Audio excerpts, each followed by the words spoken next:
30% of teenagers at some point have thought about suicide, have thought about harming themselves. Is that true? And what should parents be on the lookout for? It is true, and it is alarming too. And we don't know, we haven't been keeping track of this for that long, whether or not this is a huge increase or something that adolescents have always struggled with.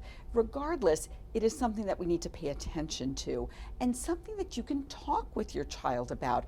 We are often very uncomfortable talking about death in general, let alone death by suicide.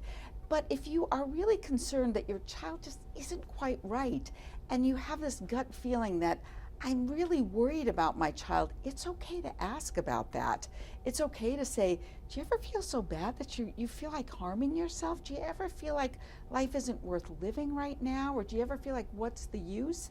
Those sorts of questions can really open up a dialogue with a child, and it can really feel relieving to them sometimes to know that, oh, I'm being listened to. My behaviors, my mood, the changes that I've had are actually being listened to by the adults in my life. For kids, sometimes it can be even difficult to figure out what is it.